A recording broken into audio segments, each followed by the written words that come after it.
Let's try again. I don't know what happened.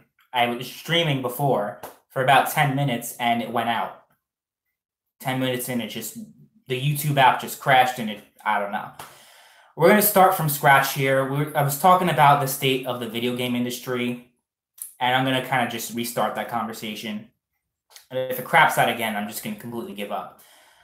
Anyway, welcome, guys. How are you guys doing on this fine Saturday afternoon? I'm doing okay. I decided to do a little stream because I haven't done a stream in a while. So here we are. I just want to talk about the state of the gaming industry. A lot of people consistently complain about how the gaming industry has gone to shit, how awful the gaming industry is these days. Meanwhile, they don't really do anything about it to change it. They don't really do anything to change it, do they? Because at the end of the day, you can blame the corporations all you want. You can blame Sony, Microsoft for having paid online. Oh, paid online is so bad.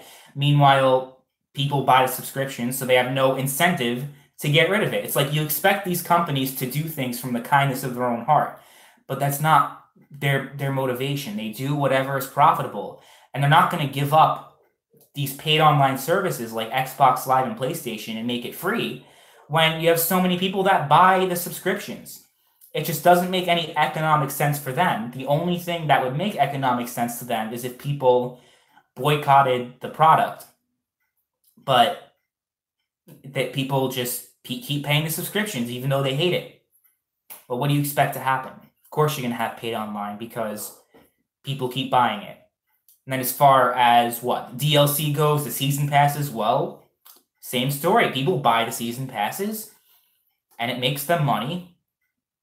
So what's their reasoning for not doing it? Like, they have no incentive not to do it. You are giving them the incentive to have the season pass. Every game has a season pass these days. Why? Because they could get away with it. Consumers don't give a shit. They're okay paying the extra $50 and spending $100+ for a game. What do you expect? Burning Phoenix, as I was saying last time, the kids are a problem, but another problem is casuals. Let me just, your comment disappeared. Let me try to open it up.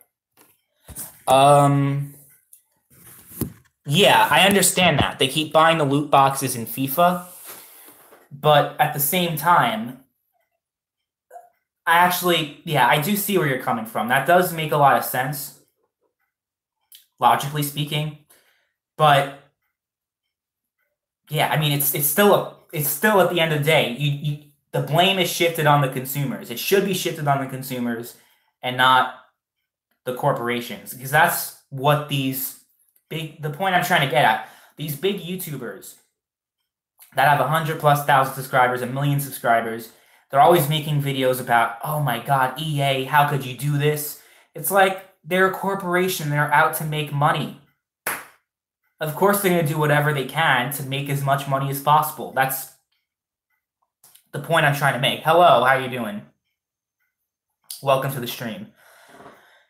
But yeah, it just pisses me off that so many people just expect these corporations to reverse their policy.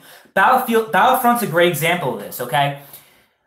They got rid of the microtransactions in Battlefront, but that's only because they were losing so much money as a result of it. I feel like people like us are a rare breed. Yeah, people who are actually smart and actually understand that, hey, these things are not good for consumers. And oh yeah, spending more money on games is not good. Jesus, there's some people that spend $1,000+ on one game. It's insane. Like back in the day when I first started getting into gaming, the only time you really had that was with like MMOs, right? Now it's just transcended to, especially I think the rise of mobile really accelerated the practice of the loot boxes and the microtransactions. I think the amount of success that mobile gaming has had over the past decade that's really what inspired developers on other platforms to adopt the same practice. If they want to keep, they should consider making it more consumer friendly. I understand. Yeah, well, look, they only do things if it loses them money. Okay?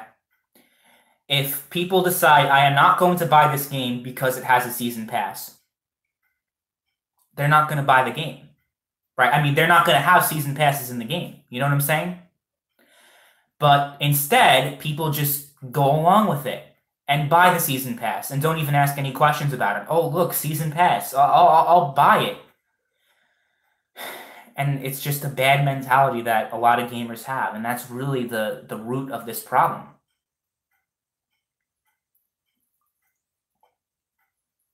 You can say it's corporations getting too greedy, but it's like saying the sky is blue. You know what I'm saying? You don't contribute anything to the conversation when you say, oh, these greedy corporations, these greedy corporations. Corporations are meant to be greedy. They want to increase their profit margins as much as possible. Of course, they're going to do whatever they can to make as much money as possible. It's a corporation at the end of the day. They're not your friends. You know what I mean? Like, the reason why Nintendo has paid online is because Sony and Microsoft got away with it. And it's more money that Nintendo can make. It's not rocket science, people.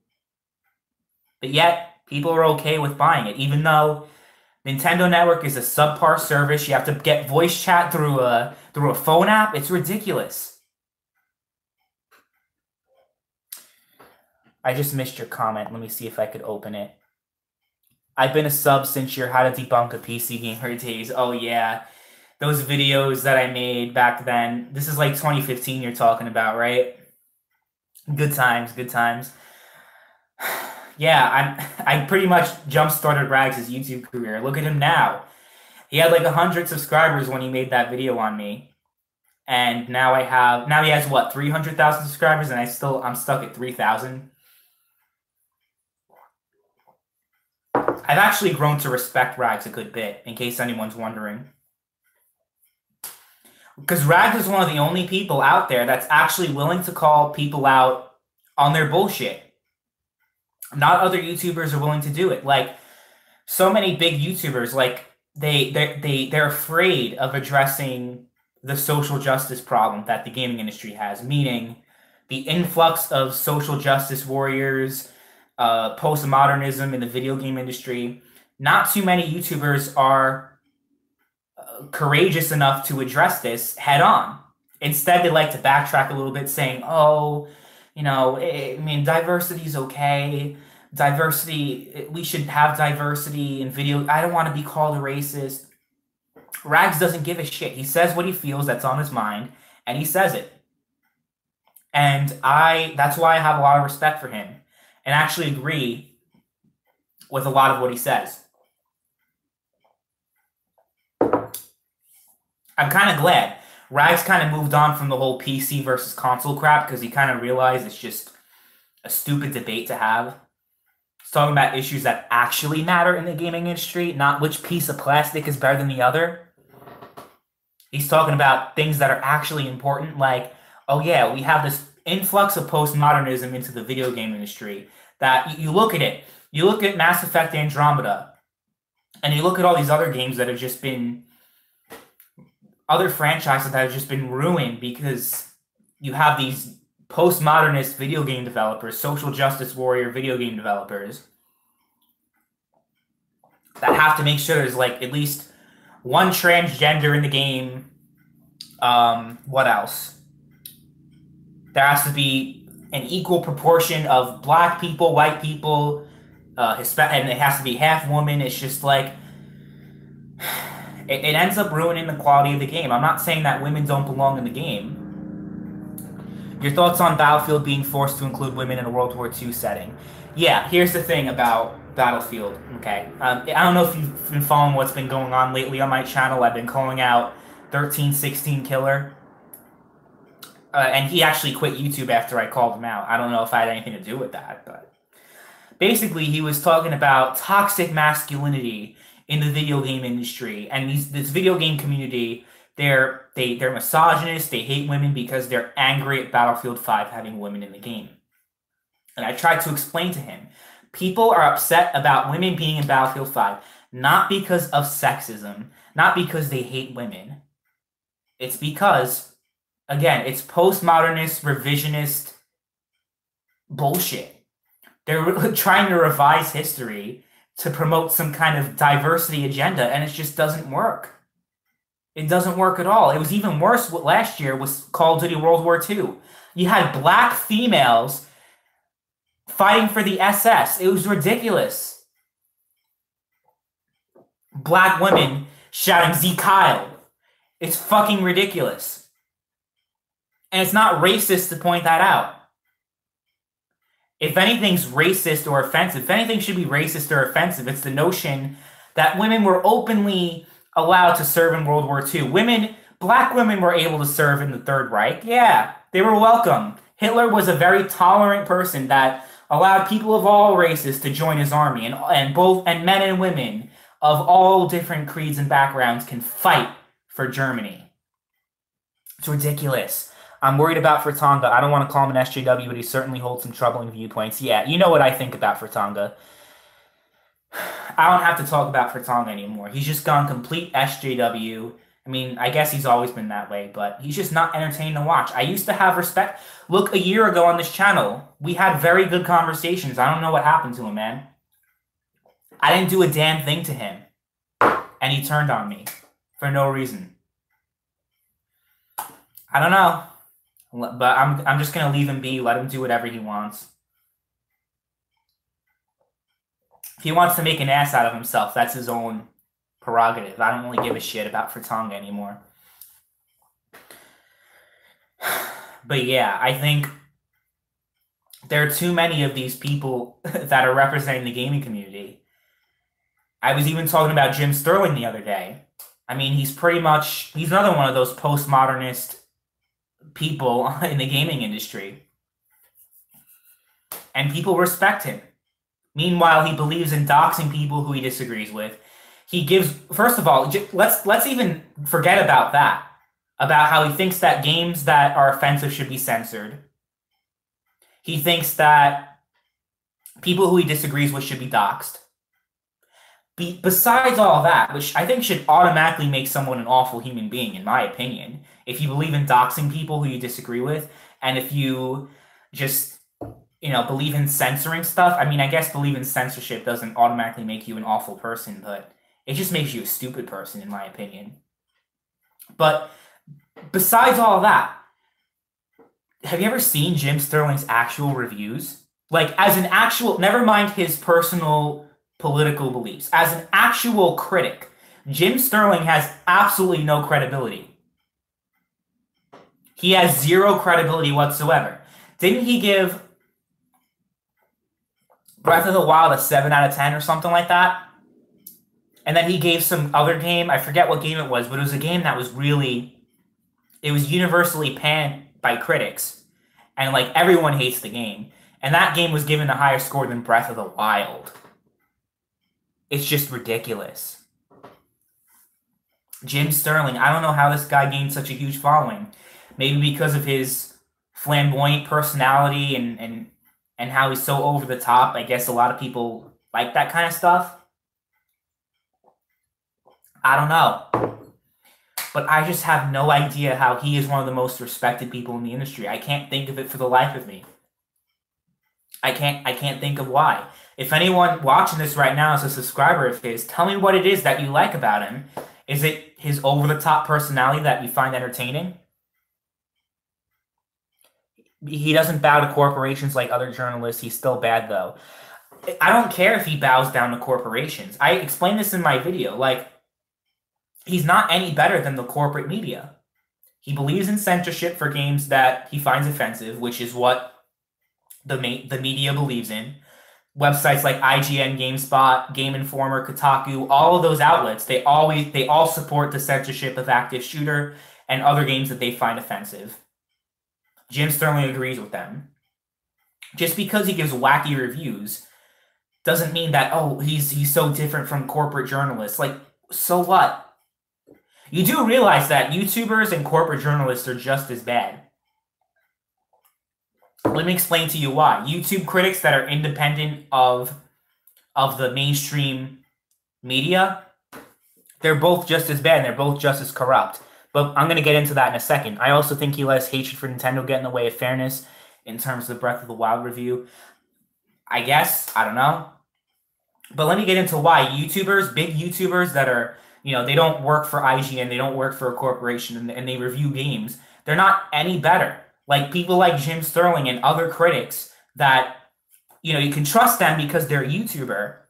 No, they're both just as corrupt as each other because we have pretty much this lobbying system in the video game industry where, again, I've spoken out about this previously, and I did talk about this on my video with Jim Sterling. We have this system in place where if you have connections in the gaming industry, or if you're popular enough, you get early game review copies, right? And I've explained to people why I think this system needs to go away. Whether you're a critic, whether you work for a big corporation like IGN or GameSpot, work for one of those big outlets, or if you're a big YouTuber that has 1 million subscribers, or if you're someone like me, everyone should get the same game on the same day, because otherwise you have this system in place where people are less incentivized to be as critical of the game, because at the end of the day, Bethesda, I remember Bethesda was in trouble for not giving early review copies. But yeah, blacklisting people who are too critical. That's what Burning Phoenix said. That's what I was getting at. They're not obligated to do this. They could decide to blacklist you if you are too critical of their product. And that happens a lot. And then with the YouTubers, all these YouTubers that go to E3 and get to play Battlefield or Call of Duty and get to live stream it, do you honestly think you can trust their opinion on the game? Oh, this game is so great. This game is so good. Of course they're saying that. Their hotel room is paid for. Their flight and their hotel room and everything is paid for by Activision or EA or whatever company. And you expect them to have an actual opinion on the game? It's paid for. It's paid for, man. You can't trust these big YouTubers. I'm not just saying that I'm not trying to sound like a hippie or anything, but it's true.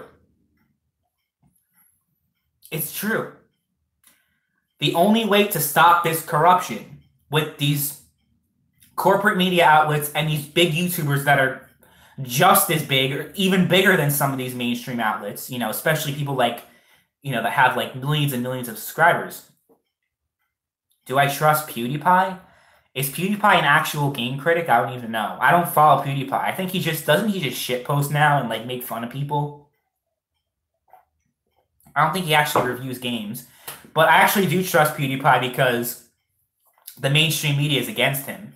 Remember that whole, he said the N-word on a live stream fiasco? Yeah, I don't think he's in bed with anybody after that. I don't think anyone's going to be wanting to sponsor him. Even though he's a big channel, people just don't want to be associated with that because we live in this PC culture where if you say one thing offensive or over the line, people just disassociate themselves with you.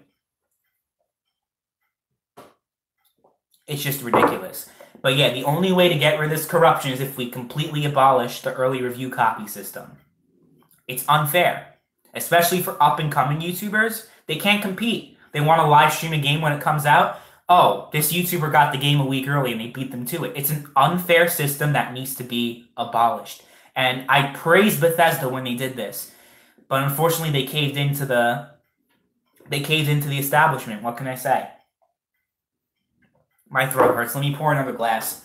But let me know in the, while I'm pouring my drink, do you guys agree or disagree with what I said? Do you think that we should still have early review copies even though it's the source of so much corruption? Or do you think that it should stay in place because it offers benefits to people? I don't know. But yeah, that's what I think. I don't think the system should be there. Okay, you guys seem to agree with me, which is good. I don't know if you're just agreeing to be nice. I guess I'm doing a good job articulating my points, though, because it makes a lot of sense, doesn't it?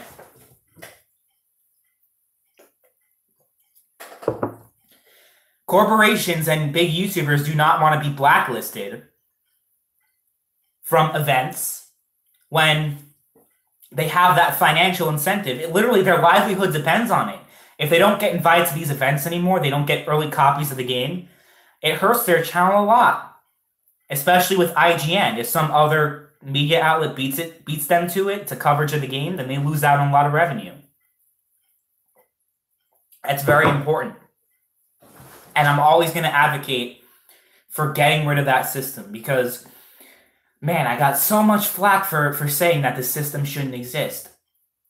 It's like so many people do not understand that this is such a bad thing for the industry. Is this pretty much, it's a lobbying system because you're being paid for by the game developers and you're less inclined to actually be critical of the game.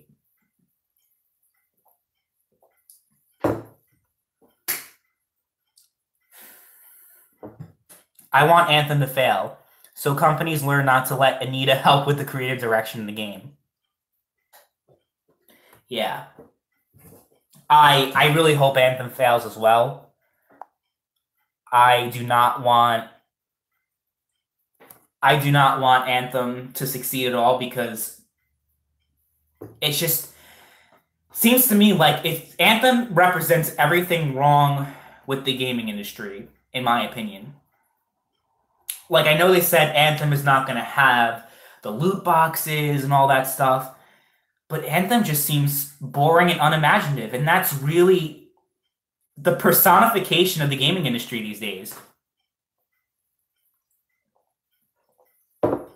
Boring and unimaginative. That's what Anthem feels like to me.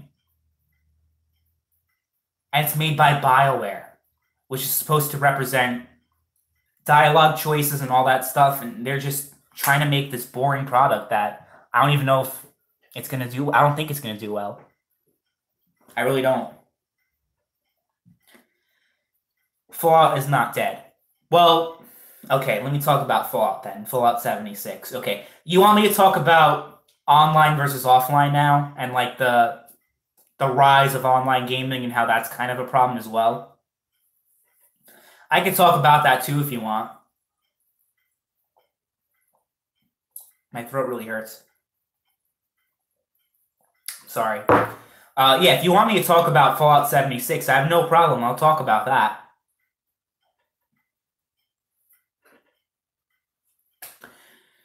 So Fallout 76, where do I begin? I mean, I made that video. I made my point clear. You guys know my stance on Fallout 76.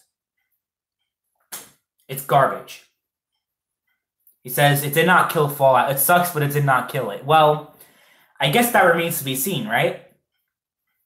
If the game does well, I guess you're right. I don't know. But it's more than that. It's a traditionally single-player experience. Like, Bethesda seems to be like the last remnant of a time period where single-player narrative experiences were at the forefront of the industry. But Bethesda seems to be like the last remnant of that time period. So when Bethesda Game Studios is making an online-only game, then yeah, I have a problem with that. And I feel like, sure, you're not killing Fallout. I didn't mean you're killing Fallout from a financial perspective. I'm not saying Fallout 76 is going to be a commercial failure and isn't going to make any money. But I mean, Fallout will be dead in spirit. Because in spirit, Fallout is a single-player narrative experience that doesn't shove online down your throat. That's the point I was trying to get across. EA and Activision don't want single-player games because they are harder to monetize. You're absolutely right. I mean, that's ultimately what it is. If you have a single-player offline game, you know, you play it for a few hours and then you beat it, and that's it. But with these online games, you can just keep monetizing it and monetizing it and monetizing it. Look, GTA 5 is the best example of this, okay? GTA 5, let's talk about that. Another great example of kind of the downsides of the rise of online gaming as opposed to single-player offline experiences. GTA is the best example of this. Some of the most defining games of the last generation were Grand Theft Auto games. Not the last generation. Well, the last generation too. GTA 4, and then with the 6th generation, it was GTA 3, Vice City, San Andreas. These were generation-defining titles. and they were single-player experiences. GTA 5 comes out, and it's a great game, don't get me wrong, and has that single-player offline experience, but now that GTA 5 is making so much fucking money, because it's online, it has the shark cards, all the microtransactions involved. Because of that, Rockstar hasn't even started making GTA 6 yet. They keep milking and milking and milking and milking and milking GTA 5. Why? Because it makes too much money to just give up on it and, you know, put money into a new project. It just makes complete financial sense to continue milking the fuck out of GTA 5. Rockstar banned mods from single player for literally no reason. GTA 5 is the most successful entertainment product of all time. Exactly. Like, you would think the most successful entertainment product of all time would be getting a sequel sometime soon, right? No. And that's the problem with completely shoving aside offline single-player games. Not just the fact that you're leaving out a huge portion of gamers that don't actually have good access to internet. Let's forget that whole aspect of it. When pretty much it didn't matter what location you lived in, you could all play the same games back in the day, in the Super Nintendo era, PS1 era, and even during the 6th generation. Now it's like an entire group of gamers are now being left out of everything, because now a lot of things are online only, and even the games that do have single player, it's gimped to shit because they focus primarily on the online multiplayer. And it's sad. It's really sad to see that happen, because, don't get me wrong, I love online multiplayer. I'm not saying online multiplayer is awful, and it's just, look, I love being able to play games with my friends. And I actually did cite that as one of the top reasons as to why I think the 7th generation is actually the best console generation of all time, because of the online gaming becoming mainstream during that generation. Because the last generation before that, you had Xbox Live on the original Xbox, but the PS2 had online, but it wasn't that great.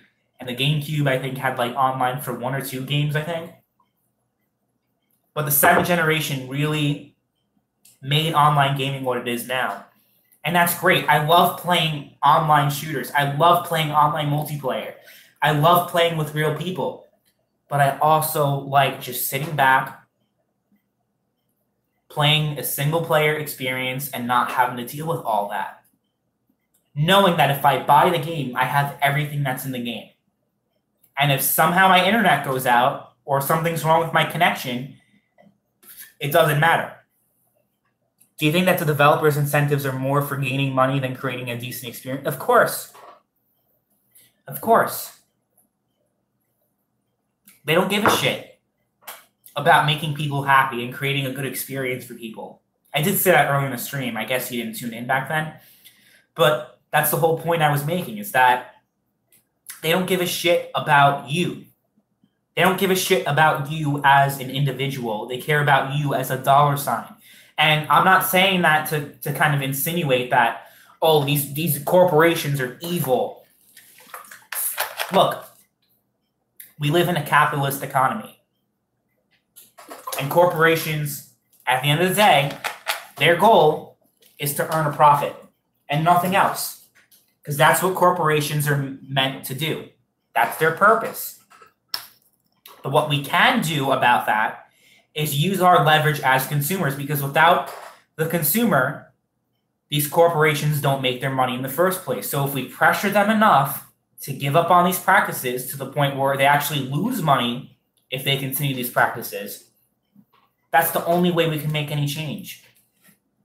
Otherwise, the cycle is just going to keep continuing and continuing, and things are only going to get worse, not better. You can cry and complain all you want, but if you still support these developers, don't expect anything to change. Ever. It's never going to change unless you do something about it. And that's pretty much the whole message of this stream. Vote with your wallet. Yeah, if you don't like a politician, you vote. And in this capitalist economy, you vote with your wallet. It's not that...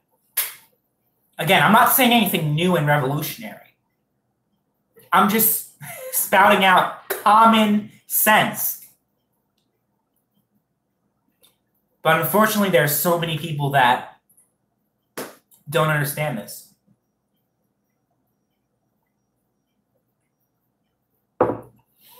I don't know why, but they don't. And it's a shame. Because you look at the way things work just 10 years ago or 5 years ago, and it's just so different. And it's so much worse.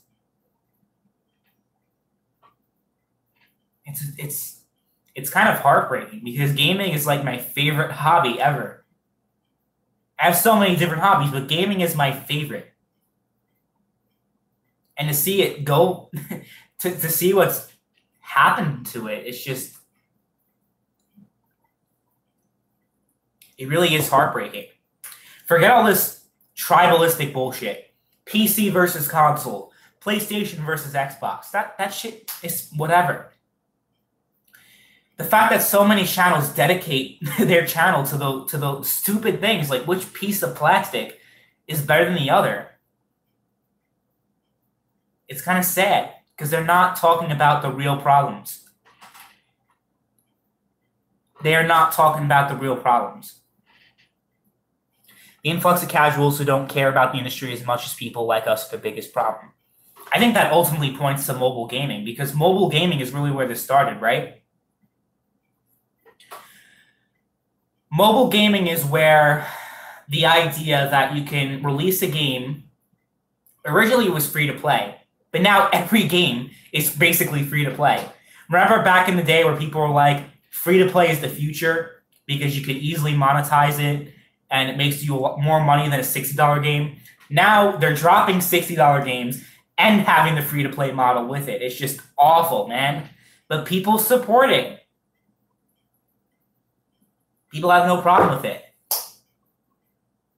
And yeah, casuals are a big problem to it.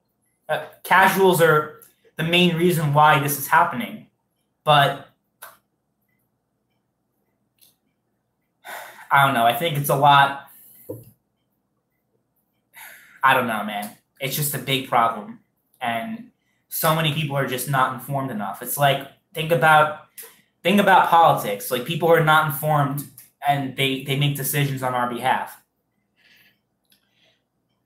I know, we should focus on more important shit than PC versus consoles. But unfortunately, people...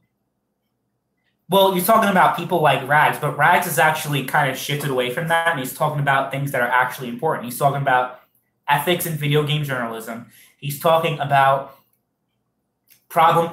his newest video was on censorship and pretty much going against what Jim Sterling said, saying, oh, if a game's offensive, it should be censored. Rags pretty much said, fuck that shit.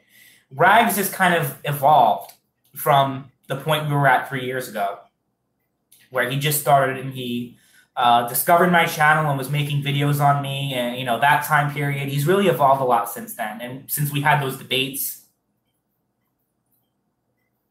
arguing and yelling at each other over pieces of plastic, it's ridiculous. I think we both evolved. Yeah, I mean, his videos were entertaining, but at the end of the day, it's like, there's a reason why Furtonga's channel and Bullet Barry's channel have stagnated compared to Rags, because Rags actually evolved as a content creator. Meanwhile, Bullet Barry and Furtonga and Fringy and Top Hats and Champagne, well, Top Hats is actually good. Scratch that. But Furtonga, Fringy, and Bullet Barry, they're just still dead set on this notion of plastic supremacy, basically. My piece of plastic is superior to your piece of plastic. And that's just all they focus on. And it's just sad. It's just sad, man. And that's why their channels have stagnated and Rags is like on the level he is. You look at Furtonga's channel, it hasn't grown too much. Fringy has been stuck at like 40,000 subscribers or 30,000. Like his channel hasn't grown that much. And that's for a reason.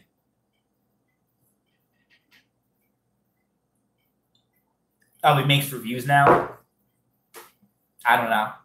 But the bigger point I'm trying to make is that there is a reason why Rags is the most successful out of all those other YouTubers. It's because he actually evolved his channel. He actually evolved as a YouTuber. And I will say, I have a lot of respect for Rags now. I know you wouldn't expect me to ever say that, but I've grown to respect Rags as a YouTuber. Definitely. You could say what you want about his personality and how he's, you know, he could be very provocative. But at the end of the day, he's one of the few YouTubers of his size that actually calls out bullshit. And he's not afraid to talk about things that need to be addressed. Like the cancer known as postmodernism in the video game industry.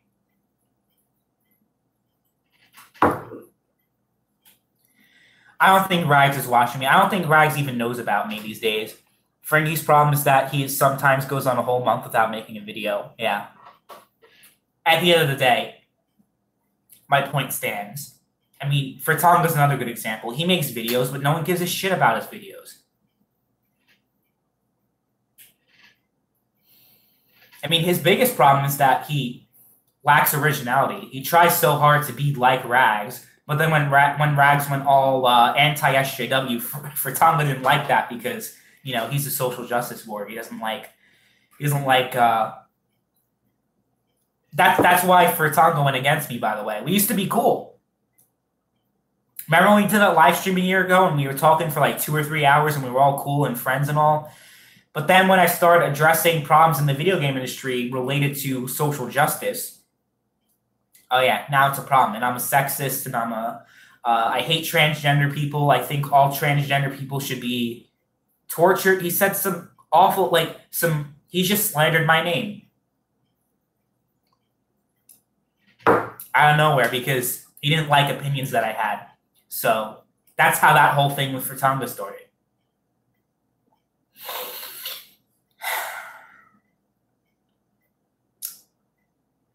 Anything else I should talk about? Because I'm kind of running out of talking points here. You pretty much get the gist of what I'm saying, though. Like, the video game industry has its problems, and they're very obvious, but people just refuse to address them. Yeah, I mean, on Battlefield 5, I don't know if I finished that point. I think you asked me about it earlier, and I kind of, went on to something else. Okay, with 1316 Killer, I made that video about him, and he was saying, oh, yeah, Battlefield 5 is sexist. And it's just like, no. Or not Battlefield 5 is sexist. People who criticize Battlefield 5 are sexist. And it's not about that. It's not about sexism. It's like people want to feel immersed into this game that is supposed to be an immersive World War II shooter.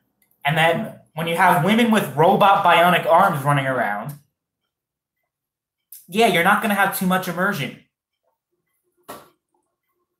And people are going to have a problem with that. I don't know what's so difficult to understand about this. I mean, I know you guys understand this because my subscribers are awesome.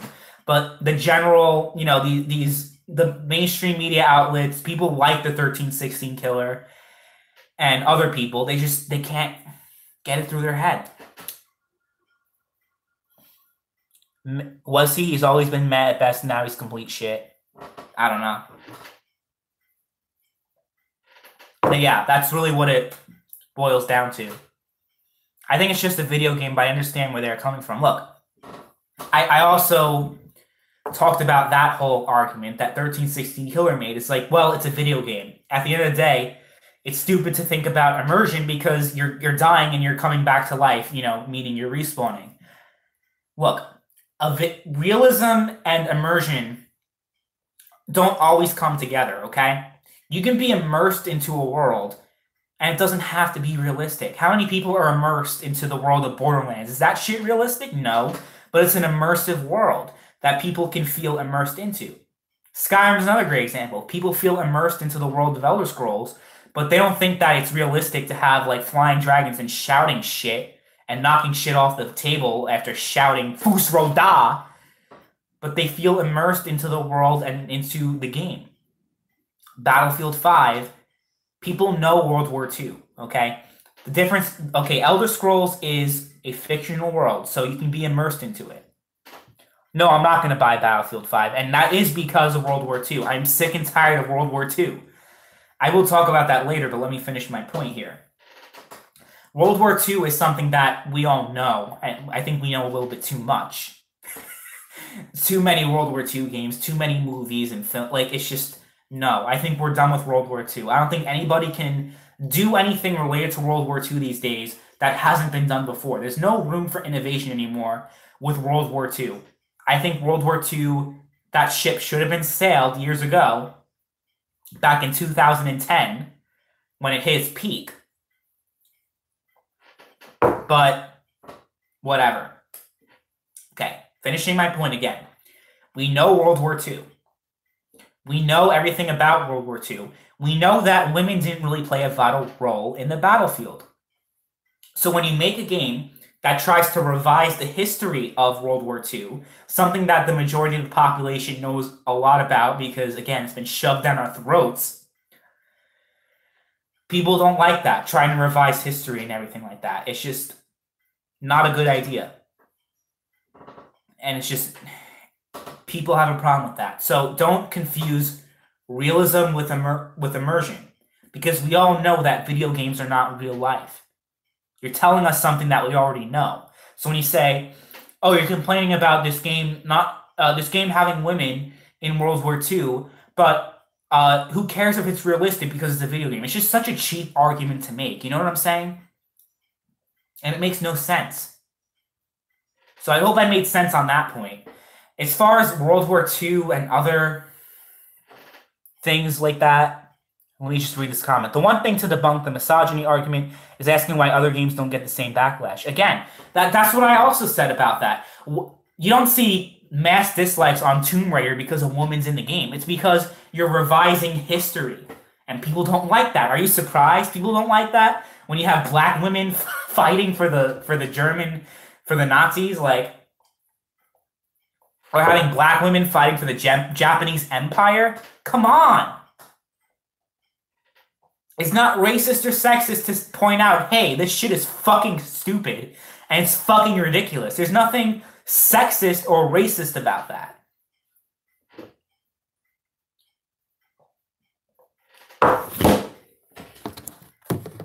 Sorry. The only time I'm okay with revising history is if you make it clear. This is an alternate history setting, like Wolfenstein, okay? Good example. But this is not Wolfenstein. This is just some, again, postmodernist, revisionist take on World War II, and it's garbage. So what would work? I think the Korean War or the later years of the Cold War would work. I was hoping for Battlefield Bad Company 3, man. That's what I was hoping for, but they have no interest in doing that. So here we have, with unimaginative, uncreative garbage, going back to World War II. You know, instead of going forward, we're going backwards. And that's a common trend in the gaming industry. You know, Fortnite and PUBG took over the world earlier last year, or late last year. And now everyone's trying to cash in on it.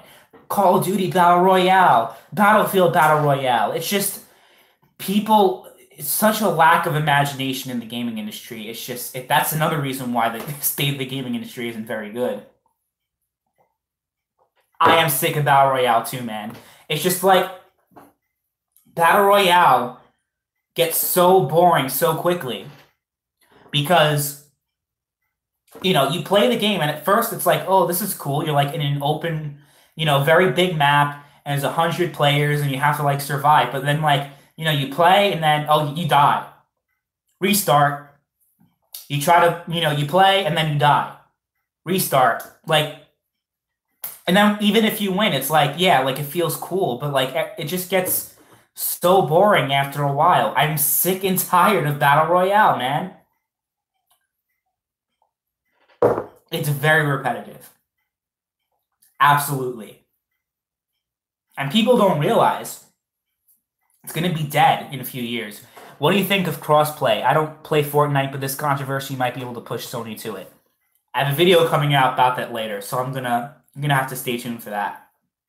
I have a video on cross-platform play coming out later tonight or tomorrow. I actually recorded it already, so I know everything I said, but just wait for that video to come out because, you know, I already talked about it for about 10 minutes about the reason why Sony is not caving in on it. It's actually a pretty good reason, so stay tuned. Battle Royale is essentially an H1Z1 DayZ clone, but with a different name, basically. It's just DayZ with a free-for-all game mode. That's all Battle Royale is. As much as I'm indifferent to Fortnite, I do appreciate what it's doing with crossplay. Yeah. Well, again, we'll talk about crossplay at a later time. Infinite Warfare is not so bad. At least it was trying to be something new. Yes, it was unfinished at start, but it's better than World War II. Okay, Infinite Warfare. Very interesting, because actually, at first, I hated this game. I hated Infinite Warfare when I played it. I don't know what it was about it, but it just felt so bland and boring to me. Then I played it again a year later, and I fucking loved it. I mean, to an extent. I didn't think it was one of the greatest games ever, but I thought it was good. The problem with Infinite Warfare wasn't that it was a bad game on its own. Again, it goes back to lack of creativity and lack of imagination. Infinite Warfare, you say it was a new game, but it was a unique game, but it wasn't. A year prior, Black Ops 3 came out and had the same exact movement system as Black Ops 3. The same exact everything as Black Ops 3. That's really why Infinite Warfare did so poorly, is because of that. If Black Ops 3 was like a boots-on-the-ground game, and then Infinite Warfare came out, people would be like, okay, you know, this is something new, and I think it wouldn't have gotten as much flack as it did. But the fact is, the last Call of Duty game that came out the year before was literally exactly the same. Can you really spot too many differences between Infinite Warfare and Black Ops 3? Like, God. Like, Infinite Warfare even copied their Horde mode. They used to have their own thing, Extinction, and then they just straight up copied zombies. Like, again, the biggest problems facing the industry is lack of consumer awareness to them being screwed over, like with the microtransactions and all that stuff. And I think another one, the second one, would be just lack of creativity and imagination. There's like lack of innovation in the gaming industry these days. I mean, you have a few exceptions like The Witcher 3. You have a few exceptions like Breath of the Wild that are just completely breathtaking games that really change the game. But at the end of the day, you see most of the games that come out. Like me personally, I didn't make, in case you guys are wondering, I'm sure some of you are wondering why I didn't cover E3 as extensively as other YouTubers do. Look, I watched E3 and I wasn't excited. I'm not excited about E3. I'm not excited about games that are coming out this year, except for maybe Spider-Man or Last of Us. But these are games I've already seen before. You know what I mean? I already knew they were coming out. I hope the controversy about the Black Ops Pass goes somewhere. Meant the set, yes, the gameplay is the same as Black Ops 2. This is why I mostly play older games. I'm not excited about many new ones. Yeah. I pretty much agree with all you guys on that. As far as the Black Ops Pass, you do realize Black Ops Pass is the same exact thing as everything else they've been doing, and they've been getting away with it beforehand. I don't think they're going to cave on that. At this point, I am starting to wish... I'm sorry, I missed your comment. This fucking camera, I'm sorry. At this point, I'm starting to wish for a video game crash similar to the one in the early 80s. At least we'll have innovation after a few years. I don't know if I'm going to go that far because, I mean, a lot of people are going to lose their jobs, lose their livelihoods. And what are we going to do if a video game industry crashes? Just be flooded with shitty indie games? I don't think we want that. Because that's all we're going to have is, like, shitty indie games coming out. It's like, do you really want that? I don't. I don't want a video game crash. As far as the possibility of it happening, because that's an interesting thing to talk about. If things keep going the way they are right now, will the video game industry crash? It's a very interesting question. I'm ultimately going to say no, Only because if you actually look at the numbers, the video game industry is doing much better than it ever has been. But I think people just need to say enough is enough. These practices are bullshit. And the problem will fix itself. I don't think we need an entire crash to solve the problem. That's just my personal perspective. I mean, if you disagree, then that's fine, but I don't think we're going to have a crash. I think that's a little bit too dramatic. A lot of so-called analysts think that we may have a crash in a few years, but I don't think so. COD, anyone to hide behind, like when they hide behind Destiny and Battlefront last year? I'm not sure what you're trying to say, but yeah, with the Call of Duty pass, I don't know. I think people are still going to buy it. It's very interesting how there's no premium pass, though, for Battlefield. That's actually pretty interesting. But I think that has more to do with the backlash they received with, you know, that they received recently with games like Battlefront, that they don't really want to poke the hornet's nest, so to say. So that's why they got rid of the premium pass. They want to be viewed as a great corporation that cares about its consumers or whatever. But Activision just doesn't give a fuck. Bobby Kotick is just sitting in a pile of cash. He doesn't give a shit about what we think. Oh, we shouldn't have the premium pass, or not the premium pass, the battle pass. At the end of the day, Bobby Kotick doesn't give a shit. Your people are still paying for it. Doesn't have anyone to hide behind. COD got away with it. These comments keep disappearing, man. COD got away with this shit because Battlefront and Destiny 2 took all the flack last year. What was last year? Call of Duty World War II? Right? That's what the game was? Yeah, Call of Duty World War II actually did very good last year, but I think that ultimately had to do with nostalgia, and people wanted a boots on the ground Call of Duty game so bad. They were tired of this futuristic crap, so I think that was a big reason why Call of Duty World War II was successful. Not necessarily because it took place in World War II. I think it could have been any boots on the ground Call of Duty game, and a lot of the old fans would have came back to it, regardless. Because remember, you had for like 3 or 4 years in a row futuristic Call of Duties, and people were just sick of it. What is Black Ops 4 anyway? I saw the trailer. Is it futuristic? Like, does it take place in a futuristic setting, or is it like, I don't even know what it is. Like, people say it's similar to Rainbow Six. Other people say it's a clone of Overwatch. I'm not sure what they're trying to go with that, but I don't see the game really, you know, breaking records, in my opinion. I don't think Black Ops 4 is going to be a record-breaking game for the Call of Duty franchise. No campaign and a battle royale. I know. It's... Again, the point I made earlier, boring and unimaginative.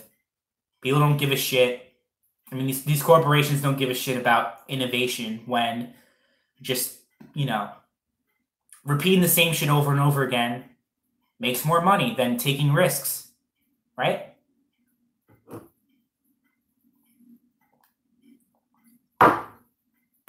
That's ultimately what it is, right? I think with EA at least having decent monetization practices in Battlefield 5 and the backlash now, they might give in on the pass. You're talking about Activision giving in on the pass? Oh, because Battlefield is pretty much Call of Duty's main competition, and I think they're coming out around the same time of the year, right? Like, Call of Duty got pushed back to October.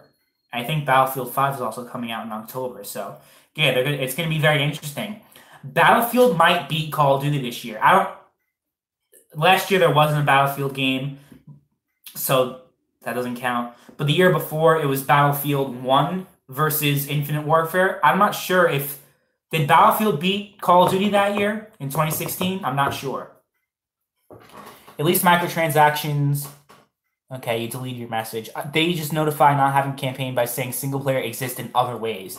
That's just bullshit, though. Single player exists in other ways. No, the point of single player is to be able to play the game offline. Do people actually give a shit about the stories of a multiplayer game? I know, I don't. I think COD might not have got away with its supply drops last year if Battlefront didn't take all the backlash. I don't know about that because Battlefront had their microtransactions, but the supply drops were honestly just as bad. I don't know.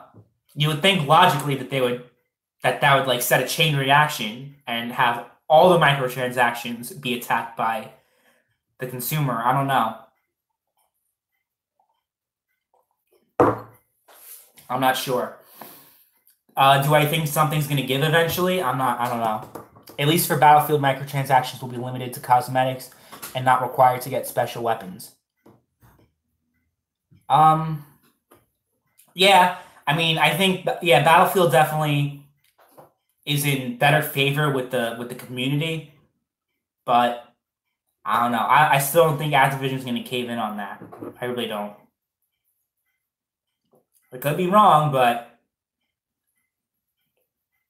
I don't think I am. So what else should I talk about before I close the stream? We've been going on for almost an hour now, so it's almost time to wrap up, I think. Unless there's something else that you find folks want me to discuss. I hope no one buys the bullshit Destiny expansion. Destiny. Don't even get me started with that crap. And again, going back to the conversation about single player versus multiplayer, a lot of these multiplayer games are just total grind fests. Like, I don't know how people can find enjoyment out of just constantly grinding and grinding and grinding and grinding and grinding, because that's what games like Destiny and Grand Theft Auto and those other online games do. They're just total grind fests. And it's just awful.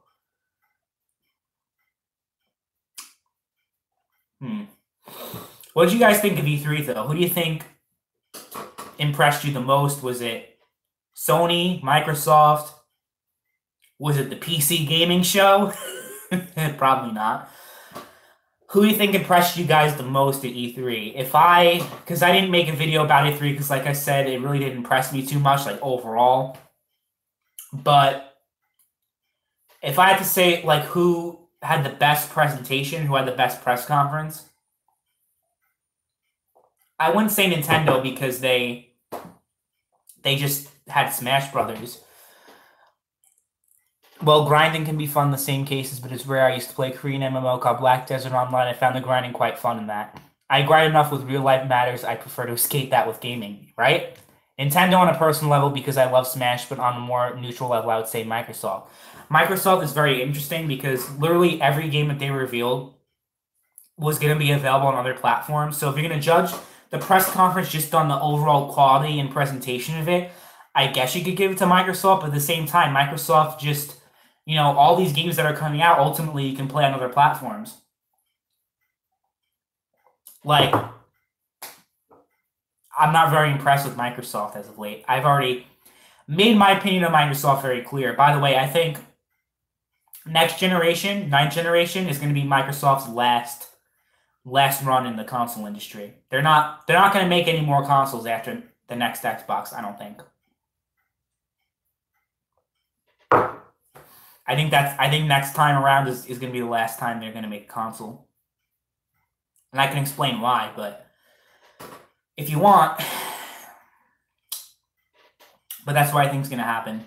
Because look, Microsoft doesn't know what the fuck they're doing. They just don't. They don't know what the fuck they're doing.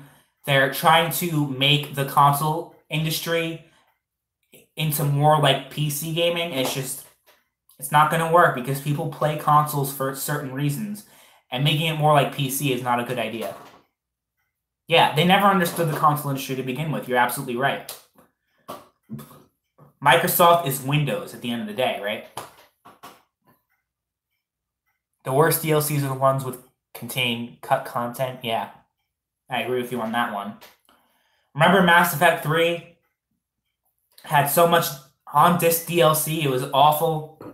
Like, the DLC was literally on the disc. Like, you didn't have to install anything to buy, you know, when you bought the DLCs. It was literally in the disc. And they charged you extra for it.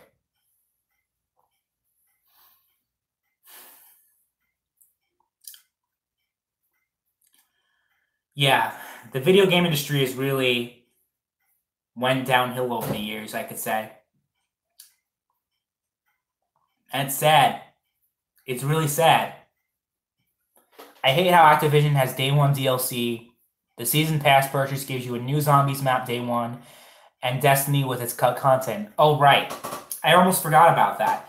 The Battle Pass is even worse than the previous season passes because it offers you a zombies map that you can only get if you buy the season pass, and you can't buy the DLCs individually anymore. And that's fucked up. That's very fucked up. But whether or not people are actually going to do anything about it, look, every year people always complain about things, especially with Call of Duty, but nothing ever changes. So don't expect things to actually change dramatically when it comes to Activision's business practices, because at the end of the day, you have so many diehard Call of Duty fans that are going to buy the season pass. They're going to buy everything.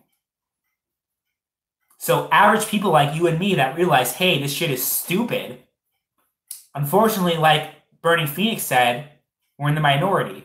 Not to mention the zombies map is already done and could be released at launch with the base game. Exactly. This, like, you know, again, these practices used to make logical sense. Releasing DLC used to make logical sense. You finish the game, but then you release expansions or DLC, and you develop them after the game is out. You don't have DLC already made and then sell it. Like, that's not the original purpose of DLC. Again, going back to early access, the original purpose of early access was for small developers to easily fund their projects by having this early access thing, and they could develop the game over time and have a steady revenue stream. That was the original purpose, but you know what happened with early access? It's just a joke. Well, I suppose if they did include the DLC with the game, they might bump the original price up more.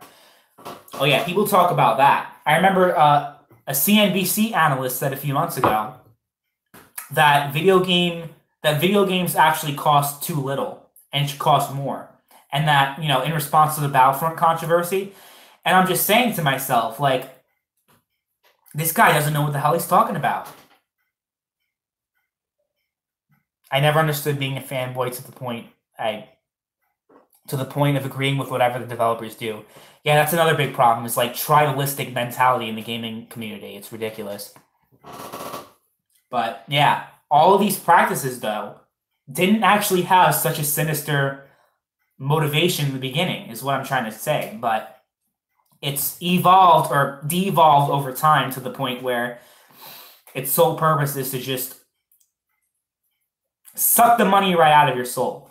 Frankie had some great old videos on some of these topics. However, the situations are in some cases even worse than when he made the videos. Yeah, man, I miss the old Frankie. He used to actually be like, you know, funny and entertaining.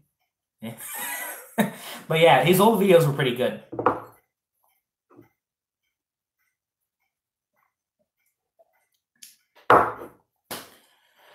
Man, we're an hour and 4 minutes in.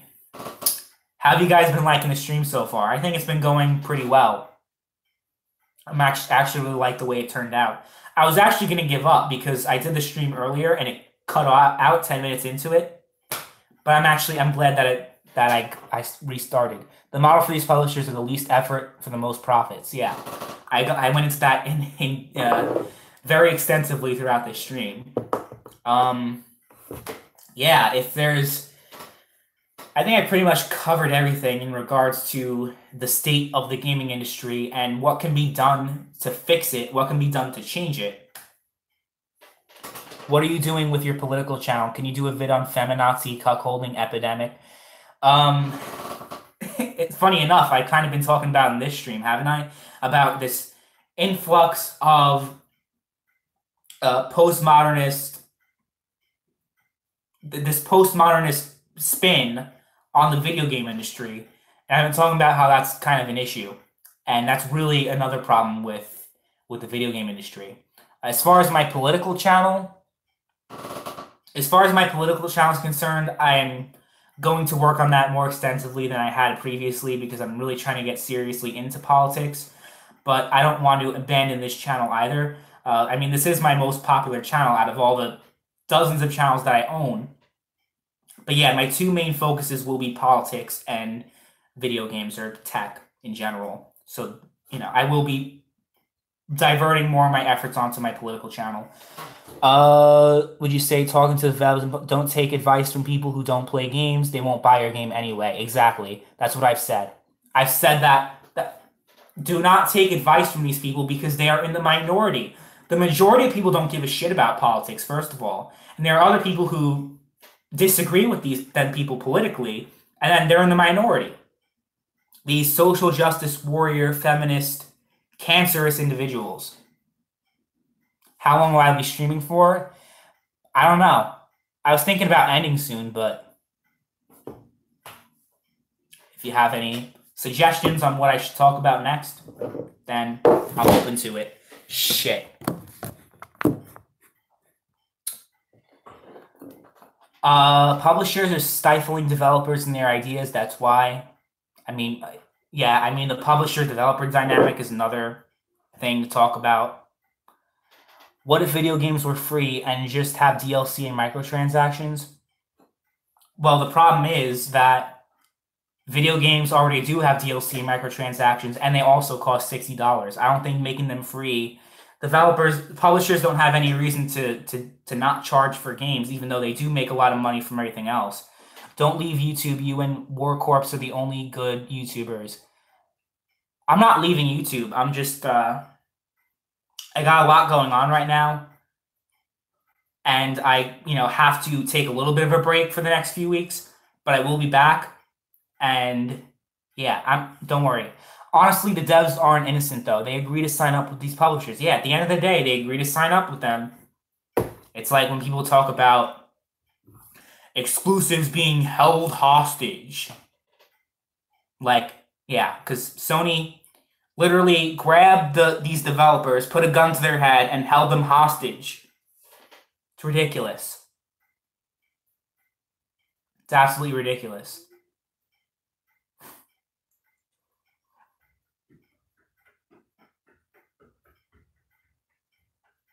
I don't know what that noise was, but okay. Yeah. What else should I talk about here? I'm kind of running out of ideas. I've been going on for over an hour. It's like when people justify the SS behavior with the just following orders. Yeah. But yeah, the developers aren't innocent. Definitely not. Put ice in your drink to trigger people. Are you still on that VidMe site? VidMe got shut down like a few months ago.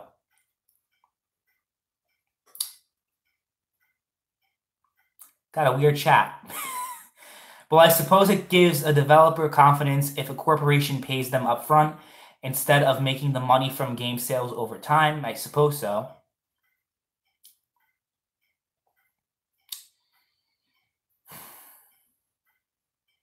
Yeah.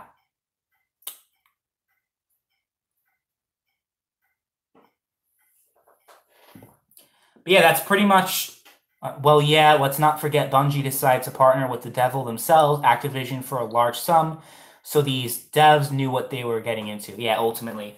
You can't really blame the publishers for doing these things to developers when they're willing participants of it. Which of the big three will make their first to fall and stop making hardware? Microsoft, I think.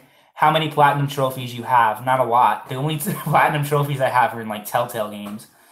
What is your thoughts on GameStop being up for sale? Let's talk about that. God damn it, that keeps happening. Yeah, let's talk about GameStop and them being up for sale. What do I think is going to happen with that? Beats me. I have no idea what's going to happen with GameStop in the future. I assume if someone's looking to buy GameStop or if they're looking to sell, obviously things are not looking good for GameStop financially, and that probably has to do with a lot of the physical market condensing a lot. So I don't think whoever buys the game is probably not going to like continue the GameStop model currently, because Dish Network bought Blockbuster years ago, and you don't really see Blockbusters anymore. So I think they just buy it just to gobble up all their assets and sell everything off, merchandise and all that good stuff.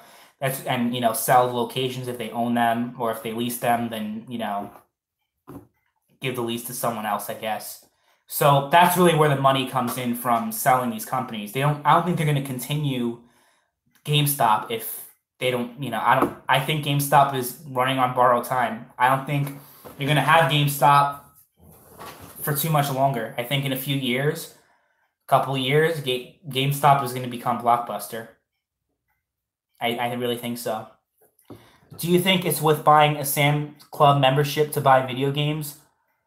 I refuse to give another penny of profit to GameStop. Yeah, GameStop is a shitty company anyway, and they deserve to die. And I don't know anything about Sam's Club, so I can't answer your question. But yeah, it should be interesting to see what happens with GameStop. Definitely.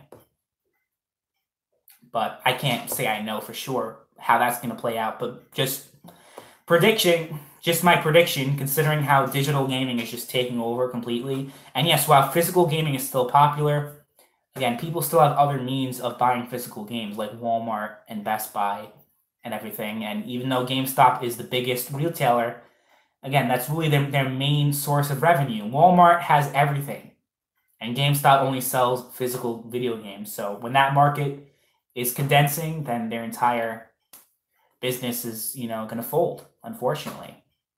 It's like, they refuse to diversify and get with the time. Well, they've tried. They've tried to sell phones, but at the end of the day, you're not going to go to GameStop to buy a phone. They can try to do whatever they want, but what they've been trying hasn't been working. Do you think the original Witcher will be released on a new console? I have no idea. I don't work at CD Projekt Red, so I'm the wrong person to ask, but I think it's PC only, right? Right now, it's PC only. 1316 Soy Girl is mad at you. Yeah, he quit at YouTube because of me, apparently. Guess I rustled some jimmies. Yeah, I don't know anything about The Witcher, so I can't answer that question, really. But if they see there's enough money to be made, then I don't see why not. Disney is now gobbling up all ends of entertainment with the Fox deal. Fox deal, we should talk about that a little bit, even though it's kind of a little bit off topic, but it's kind of relevant. I think how that's going to play out. I mean, most importantly, the only thing people care about is having X-Men into the MCU. That's all people give a shit about. They don't care about the bigger implications. Just like, as long as the X-Men and the Avengers are in the same movie, I don't give a shit about anything else. That's kind of like the mentality people have. But we should see. I mean, these mega mergers are definitely very scary for a lot of people, and rightfully so. I mean, the other month, it was announced that T-Mobile and Sprint were merging together, so we're going to have even less competition in the mobile market. So that should also be interesting. And what's the other mega merger? AT&T bought Time Warner, so that's another one. So now AT&T owns like Cartoon Network, CNN, that big conglomerate. Two big conglomerates merging together. That's always not good. Killer Comedy had a triggered meltdown on this kid's channel right here. Yeah, he did. And he deleted all his videos shortly after. So I think I had a role to play with that. Yeah. When do you predict when GTA 6 is coming out? Will it be in Vice City or Liberty? I talked about that before. I think they're making too much money with GTA 5 right now that I think GTA 5 is still going to be going for a few more years. Do you think mobile gaming has destroyed gaming? I talked about that also with mobile gaming, and then I'm also going to get back to your question on GTA. It's just so many questions are coming out. With mobile gaming, I think that's really what led to these practices that we're getting right now, where these developers, they release a game, and then you have all these other forms of monetization. It really stemmed from the mobile market. So yeah, I think mobile gaming really had a part to play in the so-called downfall of the gaming industry. And then going back to your question on GTA 6, the other person, yeah, I think give it a few more years maybe. Wait until GTA 5 is just completely dead. That might be accelerated when Red Dead Redemption 2 comes out. So I think give it like 3 or 4 more years is what I would say. Killer SJW Unleashed comments that he left were yeah. Why is he scared of you? Not saying you aren't right, but this channel is so small. I don't think he's scared of me. I don't know what it is.